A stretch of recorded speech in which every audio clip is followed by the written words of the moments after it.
حضرت ابو بکر صدیق رضی اللہ تعالیٰ عنہ کا اللہ کے راستے میں لشکروں کے بھیجنے کا اہتمام کرنا اور ان کا جہاد کے بارے میں ترغیب دینا اور روم سے جہاد کے بارے میں ان کا صحابہ سے مشورہ فرمانا۔ حضرت قاسم بن محمد رحمۃ اللہ علیہ نے لمبی حدیث بیان کی جس میں یہ بھی ہے کہ حضرت ابو بکر رضی اللہ تعالیٰ عنہ لوگوں میں بیان کرنے کے لیے کھڑے ہوئے تو اللہ کی حمد و ثنا بیان کی اور حضور صلی اللہ علیہ وسلم پر درود پڑھا اور پھر فرمایا کہ ہر کام کے لیے کچھ اصول اور قواعد ہوا کرتے ہیں، جو ان کی پابندی کرے گا اس کے لیے یہ اصول و قواعد کافی ہوں گے، اور جو اللہ عز و جل کے لیے عمل کرے گا اللہ تبارک و تعالیٰ اس کی ہر طرح کی فائد فرمائیں گے۔ تم پوری محنت کرو اور اعتدال سے چلو، کیونکہ اعتدال سے چلنا انسان کو مقصود تک جلدی پہنچا دیتا ہے۔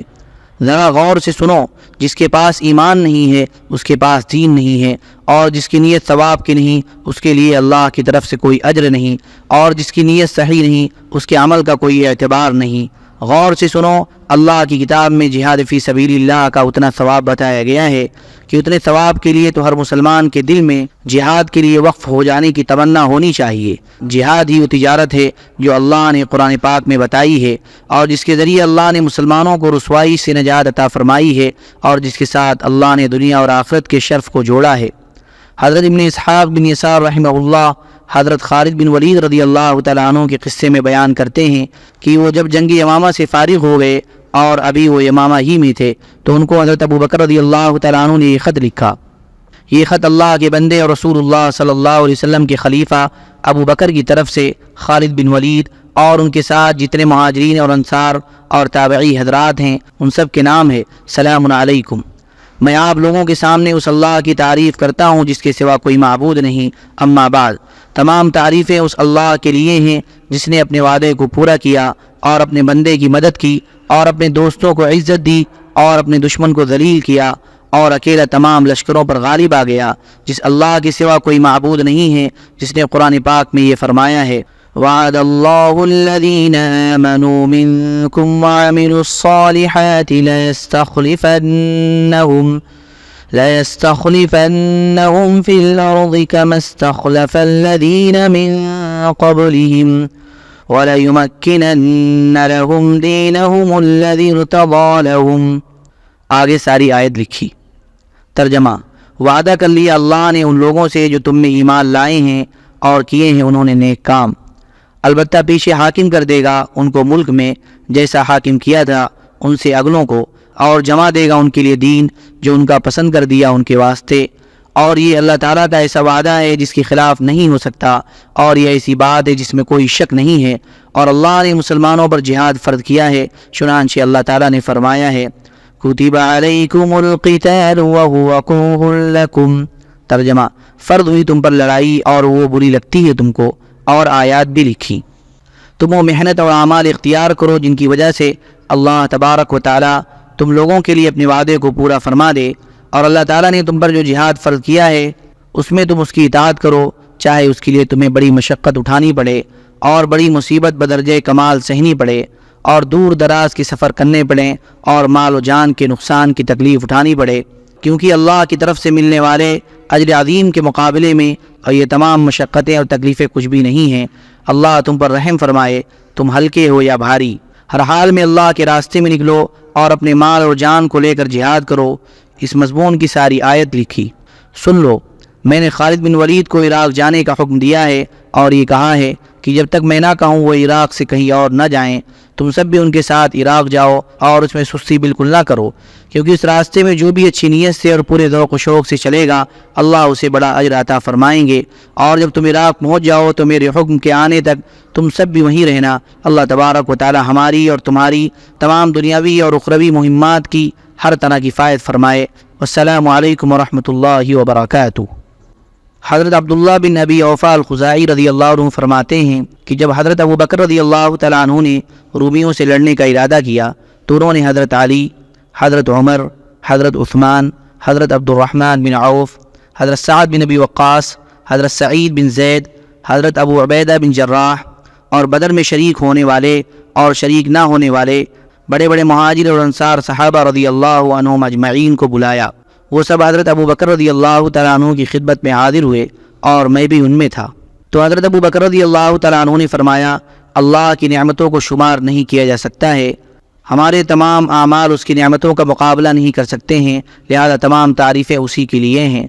اللہ تعالیٰ نے تمہارے کلمے کو جمع فرما دیا اور تمہارے اندر اتفاق پیدا کر دیا اور تمہیں اسلام کی ہدایت عطا فرمائی اور شیطان کو تم سے دور فرما دیا۔ اب شیطان کو نہ تو اس بات کی امید ہے کہ تم اللہ کے ساتھ کسی کو شریک کرو گے اور نہ اس بات کی امید ہے کہ تم اس کے علاوہ کسی اور کو معبود بناؤ گے۔ چنانچہ آج تمام عرب ایک ماں باپ کی اولاد کی طرح ہیں۔ میرا یہ خیال ہو رہا ہے کہ میں مسلمانوں کو رومیوں سے لڑنے کے لیے شام بھیج دوں تاکہ اللہ تبارک و تعالی مسلمانوں کی تائید فرمائے اور اپنے کلمے کو بلند فرمائے، اور اس میں مسلمانوں کو بہت بڑا حصہ شہادت کا اور اجر و ثواب کا ملے گا، کیونکہ ان میں سے جو اس لڑائی میں مارا جائے گا وہ شہید ہو کر مرے گا، اور جو کچھ اللہ کے ہاں ہے وہ نیک لوگوں کے لیے بہتر ہے، اور جو زندہ رہے گا وہ دین کا دفاع کرتے ہوئے زندگی گزارے گا اور اسے اللہ کی طرف سے مجاہدین کا ثواب ملے گا۔ یہ تو میری رائے ہے، اب آپ میں سے ہر آدمی اپنی رائے بتائے۔ چنانچہ حضرت عمر رضی اللہ تعالیٰ عنہ نے کھڑے ہو کر فرمایا، تمام تعریفیں اس اللہ کے لیے ہیں جو اپنی مخلوق میں سے جسے چاہے کسی خیر کے ساتھ خصوصیت سے نواز دیں۔ اللہ کی قسم، جب بھی کسی نیکی کے کام میں ہم نے ایک دوسرے سے آگے بڑھنے کی کوشش کی، آپ ہم سے ہمیشہ اس نیکی میں بڑھ گئے۔ یہ اللہ کا فضل ہے، وہ جسے چاہتے ہیں اسے عطا فرماتے ہیں، اور اللہ بڑے فضل والے ہیں۔ میرے دل میں بھی یہی خیال آیا تھا اور میرا ارادہ تھا کہ میں آپ سے ملاقات کر کے آپ سے اس کا ذکر کروں، لیکن اللہ تبارک و تعالیٰ نے یہ مقدر فرما رکھا تھا کہ آپ ہی اس کا پہلے ذکر کریں۔ آپ کی رائے بالکل ٹھیک ہے، اللہ تبارک و تعالیٰ آپ کو ہمیشہ رشد و ہدایت کے راستے پر چلائے۔ آپ گھڑ سواروں کی جماعتیں آگے پیچھے مسلسل بھیجیں اور پیدل دستوں کو بھی مسلسل بھیجیں، غرضی کی لشکر کے پیچھے لشکر روانہ فرمائیں۔ اللہ تبارک و تعالیٰ اپنے دین کی ضرور مدد فرمائیں گے اور اسلام اور اہل اسلام کو ضرور عزت عطا فرمائیں گے۔ پھر حضرت عبد الرحمن بن عوف رضی اللہ تعالیٰ عنہ نے کھڑے ہو کر کہا، اے خلیفہ رسول اللہ، یہ رومی ہیں اور بنو الاسفر ہیں، یہ تیز دھار والے لوہے اور مضبوط ستون کی طرح ہیں، میں اسے مناسب نہیں سمجھتا کہ ہم سب ان میں بے سوچے سمجھے ایک دم گھس جائیں، بلکہ میرا خیال یہ ہے کہ ہم گھڑ سواروں کی ایک جماعت بھیجیں جو ان کے ملک کے اطراف پر اچانک شب خون ماریں اور پھر آپ کے پاس واپس آ جائیں۔ جب وہ اس طرح کئی دفعہ کر لیں گے تو اس طرح رومیوں کا کافی نقصان بھی کر چکے ہوں گے اور ان کے کنارے کے بہت سے علاقوں پر قبضہ بھی کر لیں گے۔ اس طرح وہ رومی اپنے دشمنوں یعنی مسلمانوں سے تھکار کر بیٹھ جائیں گے۔ اس کے بعد آپ آدمی بھیج کر یمن کے اور قبیلے ربیہ و مضر کے آخری علاقوں کے مسلمانوں کو اپنے یہاں جمع کریں۔ اس کے بعد اگر آپ مناسب سمجھیں تو اس لشکر کو لے کر آپ خود رومیوں پر حملہ آور ہوں یا ان کو کسی کے ساتھ بھیج دیں اور خود مدینے میں ٹھہرے رہیں۔ اس کے بعد حضرت عبد الرحمن رضی اللہ عنہ خاموش ہو گئے اور باقی لوگ بھی خاموش رہے۔ حضرت ابو بکر رضی اللہ تعالیٰ عنہ نے پھر فرمایا، آپ لوگوں کی کیا رائے ہے؟ اس پر حضرت عثمان بن عفان نے کہا، میری رائے یہ ہے کہ آپ اس دین اسلام والوں کے لیے بڑے خیر خواہ ہیں اور ان کے لیے بڑے شفیق ہیں۔ جب آپ کو اپنی رائے میں عام مسلمانوں کے لیے فائدہ نظر آ رہا ہے تو آپ بے کھٹک اس پر پوری طرح عمل کریں، کیونکہ آپ کے بارے میں ہم میں سے کسی کو کوئی بدگمانی نہیں ہے۔ اس پر حضرت طلحہ، حضرت زبیر، حضرت سعد، حضرت ابو عبیدہ، حضرت سعید بن زید اور جو مہاجرین و انصار اس مجلس میں موجود تھے ان سب نے کہا کہ حضرت عثمان رضی اللہ تعالیٰ عنہ درست فرما رہے ہیں، جو آپ کی رائے ہے آپ اس پر ضرور عمل کریں، کیونکہ ہم تو نہ آپ کی مخالفت کرتے ہیں اور نہ آپ پر کوئی الزام لگا سکتے ہیں، اور اسی طرح کی اور باتیں کہیں۔ ان لوگوں میں حضرت علی رضی اللہ تعالیٰ عنہ بھی موجود تھے، لیکن وہ خاموش تھے، انہوں نے ابھی تک کچھ نہیں کہا تھا۔ تو حضرت ابو بکر رضی اللہ تعالیٰ عنہ نے ان سے فرمایا، اے ابو الحسن، تمہاری کیا رائے ہے؟ انہوں نے کہا، میری رائے یہ ہے کہ چاہے آپ خود ان کے پاس جائیں، چاہے کسی اور کو ان کے پاس بھیج دیں، انشاءاللہ کامیابی آپ ہی کو ہوگی، آپ کی مدد ضرور ہوگی۔ حضرت ابو بکر رضی اللہ تعالیٰ عنہ نے فرمایا، اللہ تعالیٰ تمہیں خیر کی بشارت دے، یہ تمہیں کہاں سے پتہ چل گیا کہ جیتنا تو ہمیں ہی ہے اور ہماری مدد ضرور ہوگی؟ حضرت علی رضی اللہ تعالیٰ عنہ نے کہا، میں نے حضور صلی اللہ علیہ وسلم کو فرماتے ہوئے سنا کہ یہ دین اپنے دشمنوں پر غالب آ کر رہے گا، یہاں تک کہ یہ دین مضبوطی سے کھڑا ہو جائے گا اور دین والوں کو غلبہ مل جائے گا۔ حضرت ابو بکر رضی اللہ تعالیٰ عنہ نے تعجب سے فرمایا، سبحان اللہ، یہ حدیث کتنی عمدہ ہے، تم نے یہ حدیث سنا کر مجھے خوش کر دیا، اللہ تمہیں ہمیشہ خوش رکھے۔ پھر حضرت ابو بکر رضی اللہ عنہ لوگوں میں بیان کے لیے کھڑے ہوئے اور اللہ کی شان کے مناسب حمد و ثنا بیان کی اور حضور صلی اللہ علیہ وسلم پر درود بھیجا۔ اس کے بعد فرمایا، اے لوگو، اللہ تعالیٰ نے تمہیں نعمت اسلام عطا فرمائی اور جہاد کا حکم دے کر تمہیں اعزاز بخشا اور یہ دین دے کر تمہیں تمام دینوں پر فضیلت عطا فرمائی۔ اے اللہ کے بندو، شام میں جا کر رومیوں سے غزوہ کرنے کے لیے تیار ہو جاؤ۔ میں تمہارے لیے بہت سے امیر مقرر کروں گا اور انہیں الگ الگ جھنڈے بانٹ کر دوں گا۔ تم اپنے رب کی اطاعت کرو اور اپنے امیروں کی مخالفت نہ کرو۔ نیت اور کھانا پینا ٹھیک رکھو۔ اللہ تبارک و تعالیٰ ان لوگوں کے ساتھ ہے جو تقوی اختیار کریں اور ہر نیکی کو اچھی طرح کریں۔ یہ ترغیبی بیان سن کر لوگ خاموش رہے اور اللہ کی قسم انہوں نے حضرت ابو بکر رضی اللہ تعالیٰ عنہ کی دعوت کو قبول نہ کیا۔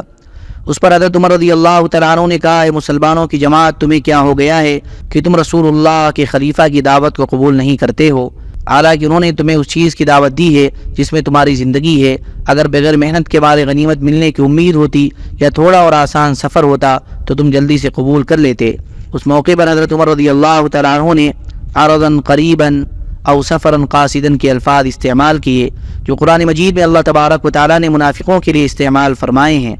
اس پر حضرت عمرو بن سعید رضی اللہ تعالیٰ عنہ نے کھڑے ہو کر کہا، اے ابن الخطاب، کیا تم ہمارے بارے میں منافقوں والی مثال استعمال کرتے ہو؟ تم جو ہم پر اعتراض کر رہے ہو کہ ہم نے حضرت ابو بکر رضی اللہ تعالیٰ عنہ کی دعوت کو قبول نہیں کیا، تو تم نے ان کی دعوت قبول کرنے میں پہل کیوں نہیں کی؟ حضرت عمر نے کہا کہ حضرت ابو بکر کو اچھی طرح سے معلوم ہے کہ اگر مجھے یہ دعوت دیتے تو میں ضرور قبول کر لیتا، اور اگر یہ مجھے غزوے میں بھیجتے تو میں ضرور چلا جاتا۔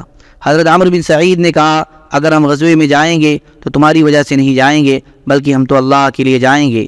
حضرت عمر رضی اللہ تعالیٰ عنہ نے کہا، اللہ تمہیں توفیق عطا فرمائے، تم نے بہت عمدہ بات کہی۔ حضرت ابو بکر رضی اللہ تعالیٰ عنہ نے حضرت عمرو سے فرمایا، آپ بیٹھ جائیں، اللہ آپ پر رحم فرمائے۔ تم نے حضرت عمر سے جو الفاظ سنے ہیں اس سے حضرت عمر کی مراد کسی مسلمان کو تکلیف پہنچانا یا ڈانٹنا نہیں ہے، بلکہ ان کا مقصد یہ تھا کہ جو لوگ سست ہو کر زمین سے چمٹے جا رہے ہیں ان میں جہاد کے لیے جانے کا ابھار اور شوق پیدا ہو جائے۔ اس کے بعد حضرت خالد بن سعید رضی اللہ تعالیٰ عنہ نے کھڑے ہو کر کہا، خلیفہ رسول اللہ ٹھیک کہہ رہے ہیں، اے میرے بھائی عمرو بن سعید تم بیٹھ جاؤ۔ چنانچہ وہ بیٹھ گئے۔ پھر حضرت خالد نے کہا، تمام تعریفیں اس اللہ کے لیے ہیں جس کے سوا کوئی معبود نہیں، جس نے محمد صلی اللہ علیہ وسلم کو ہدایت اور دین حق دے کر بھیجا تاکہ اس دین کو تمام دینوں پر غالب کر دے، اگرچہ یہ بات مشرکوں کو ناگوار لگے۔ تمام تعریفیں اس اللہ کے لیے ہیں جو اپنے وعدے کو پورا کرنے والا اور اپنے وعدے کو ظاہر اور غالب کرنے والا اور اپنے دشمن کو ہلاک کرنے والا ہے۔ نہ ہم آپ کی مخالفت کرنے والے ہیں اور نہ ہمارا آپس میں کوئی اختلاف ہے۔ آپ بڑے خیر خواہ اور شفیق والی ہیں۔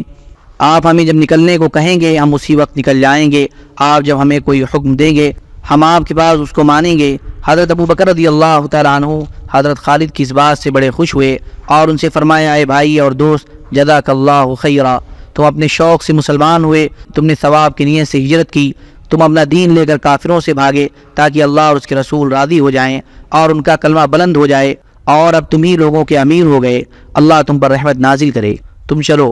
یہ کہہ کر حضرت ابو بکر رضی اللہ تعالیٰ عنہ ممبر سے نیچے تشریف لائے اور حضرت خالد بن سعید نے واپس آ کر سفر کی تیاری شروع کر دی۔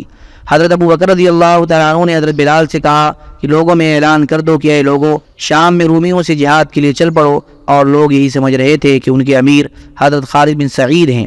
ان کی عمارت میں کسی کو شک نہیں تھا، اور حضرت خالد سب سے پہلے لشکرگاہ پہنچ گئے۔ پھر روزانہ 10، 20، 30، 40، 50 اور 100 ہو کر لوگ لشکرگاہ میں جمع ہوتے رہے، یہاں تک کہ کافی بڑی تعداد جمع ہو گئی۔ حضرت ابو بکر رضی اللہ تعالیٰ عنہ چند صحابہ کو ساتھ لے کر اس لشکر کے پاس تشریف لائے۔ انہیں وہاں مسلمانوں کی اچھی تعداد نظر آئی، لیکن انہوں نے رومیوں سے جنگ کے لیے اس تعداد کو کافی نہ سمجھا، اور اپنے ساتھیوں سے فرمایا، اگر میں مسلمانوں کی اتنی ہی تعداد کو رومیوں سے مقابلے کے لیے شام بھیج دوں تو اس بارے میں آپ لوگوں کی کیا رائے ہے؟ حضرت عمر نے کہا، میں تو بنو الاسفر رومیوں کے لشکروں کے لیے اتنی تعداد کو کافی نہیں سمجھتا ہوں۔ حضرت ابو بکر رضی اللہ تعالیٰ عنہ نے دوسرے حضرات سے پوچھا کہ آپ لوگوں کا اس بارے میں کیا خیال ہے؟ ان سب نے کہا، حضرت عمر نے جو کہا ہمارا بھی وہی خیال ہے۔ حضرت ابو بکر رضی اللہ تعالیٰ عنہ نے کہا، کیا میں یمن والوں کو خط نہ لکھ دوں؟ اس میں ہم انہیں جہاد کی دعوت دیں اور اس کے ثواب کی ترغیب دیں۔ حضرت ابو بکر رضی اللہ تعالیٰ عنہ کے تمام ساتھیوں نے اسے مناسب سمجھا، اور حضرت ابو بکر رضی اللہ تعالیٰ عنہ سے کہا، جی ہاں، جو آپ کی رائے ہے آپ اس پر ضرور عمل کریں۔ چنانچہ انہوں نے یہ خط لکھا۔ جہاد فی سبیل اللہ کی ترغیب کے لیے حضرت ابو بکر رضی اللہ تعالیٰ عنہ کا یمن والوں کے نام خط۔ بسم اللہ الرحمن الرحیم، خلیفہ رسول اللہ کی طرف سے یمن کے ان تمام مومنوں اور مسلمانوں کے نام خط ہے جن کے سامنے میرا یہ خط پڑھا جائے۔ سلام علیکم، میں تمہارے سامنے اس اللہ کی تعریف کرتا ہوں جس کے سوا کوئی معبود نہیں۔ اما بعد، اللہ تعالیٰ نے مسلمانوں پر جہاد کو فرض فرمایا ہے اور انہیں ہر حال میں نکلنے کا حکم دیا، چاہے ہلکے ہوں یا بھاری، اور اللہ کے راستے میں مال و جان لے کر جہاد کرنے کا حکم دیا۔ جہاد ایک زبردست فریضہ خداوندی ہے جس کا ثواب اللہ کے ہاں بہت بڑا ملتا ہے۔ ہم نے مسلمانوں سے کہا کہ وہ ملک شام میں جا کر رومیوں سے جہاد کریں، اس کے لیے وہ جلدی سے تیار ہو گئے، اور اس میں ان کی نیت بڑی عمدہ ہے کہ وہ اللہ کو راضی کرنے کے لیے جا رہے ہیں، اور اس سفر جہاد میں جا کر اللہ سے ثواب لینے کی ان کی نیت بہت بڑی ہے۔ تو اے اللہ کے بندو، جیسے یہاں کے مسلمانوں نے جلدی سے تیاری کر لی، تم بھی اس سفر جہاد کی تیاری جلدی سے کر لو، لیکن اس سفر میں آپ لوگوں کی نیت ٹھیک ہونی چاہیے۔